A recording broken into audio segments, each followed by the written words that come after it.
The Mid Sodor had been inactive for a very long time. It's been many years since the Mid Sodor closed, but all the engines that have left and disappeared had moved on. Some had been left behind, sadly, as a result. However, one evening, Skarloey was puffing for the workman's train. They had heard tale of another engine long ago been left behind as a result of the Mid Sodor closure. They could see steam leaking through the windows. Skarloey was very horrified. He didn't know what to say. His driver was puzzled. That's strange.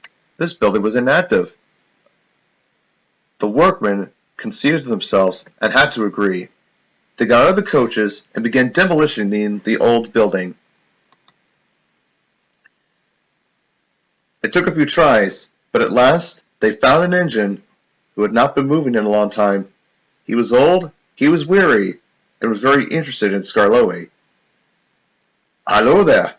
You must be one of the Old Mid Sodor engines. I am Skarloey." The workman and the foreman spoke to the engine. But then, when everything was settled, it was time to go home. "Well, this is Stanley." "I know, crazy," said the foreman. "Anyways, it's best we get going." "You are quite right. It's late as is. We don't know what the others are thinking."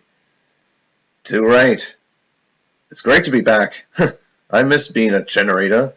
"You what?" "Nothing. Just thought, why not?" The foreman entered the coach. Everyone was clear.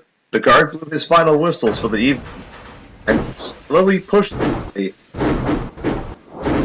repaired.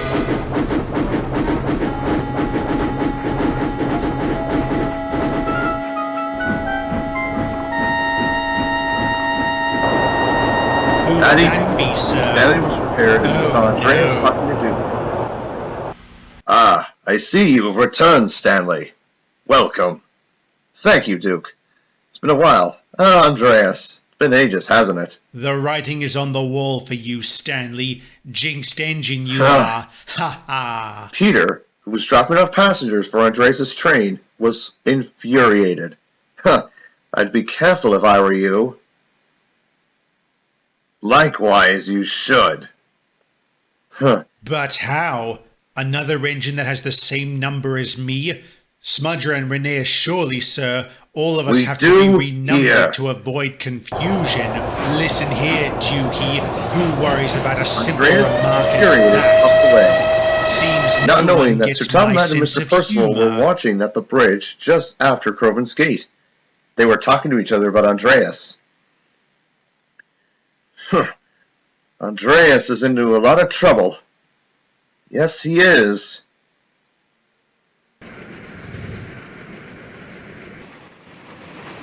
That evening, down the line, Andreas was making his way with the express coaches. He was enjoying it mostly, but he was still cross about the conversation he had with the others. He was cross. Hurry, hurry, hurry.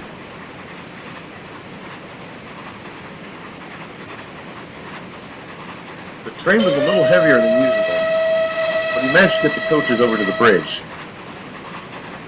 The passengers didn't complain at all, but the coaches were mostly concerned for their engine. Further up the line, there's a steep gradient that most engines puff over. However, the rails were getting old as of now, and they need to be replaced. However, trouble would soon lay down the line for Andreas. He struggled up the hill. He tried accelerating, but the rails wouldn't grip. The passengers were worried, and so were the coaches. The driver and fireman added salt and pepper to the rails, but it was too late. Andreas came to a stop. "Oh, great. What now? The utter shame now will be stuck here."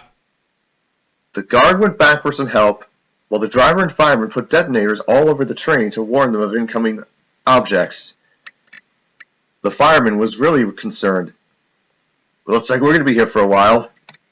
Andreas seethed in fury. He didn't know what to say. At the slate mine, Albert, Sir Handel, and Reneus were working hard when they heard the call of Andreas. "Albert, you must go and save Andreas," said the workman. "Right away, sir, on my way." And that evening, Albert made his way to go save him. It had been a long time and Andreas was impatiently waiting for help, and so were the passengers. "Well, it serves you right," said the driver. "Two right," said the fireman. At that moment, Albert arrived to save Andreas. "You're forgetting someone who needs assistance." "Say, you need some help there, Andreas? I mean, we could just leave you there. I mean, what do you expect? It's funny coming from an engine of your caliber." "About time. I have been waiting here for a bloody total of 6 hours. An engine needs his 6 hours or not. At least I'm here to save you," said Albert jokingly. Coupled to Andreas and pulled him in the train the rest of the way to the next station. It turned out the rails were weak, and they caused him to stick stuck on the wrong place, and the fact that Andreas was low on water. "You're looking at him, Smudger. I am the number 2 of this railway, as I was on the Mid Sodor. Just you wait. I will teach you all who is the most important engine on this railway." "Oh dear, this could be very bad," said Skarloey. "Bad is the fact that we are almost going to be behind schedule because of this delay." Sir Handel was seething impatiently when he changed his mood that he saw Albert pull Andreas in his train through the mine. The others thought this was funny. "This is funny, Andreas." "Yes, indeed." Jim was really concerned for Smudger. Rusty was worried, and Peter and Sam felt horrified. At the top station, it was in sight as Albert pulled Andreas to the platform.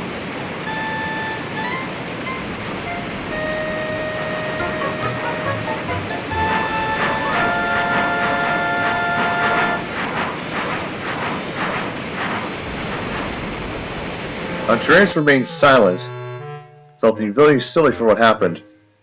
"Well, here you are." "Well, must be going." Albert puffed away, leaving Andreas cross. He soon finished his journey and then back into the station sheds to see Duncan was already there. He was waiting for Andreas. "So, you seems that you have a little bit of trouble there, my friend. Well, listen here, you. Not how we do here on the railway. Not here at all." Andreas and Duncan were exchanging insults and pleasantries to each other through the sheds. They were screaming, shouting, and cursing and whatnot, leaving most of the passengers awake up all night. It was very confusing and delaying. They didn't know that someone was watching through the tunnel, but of course, that's a story for another day.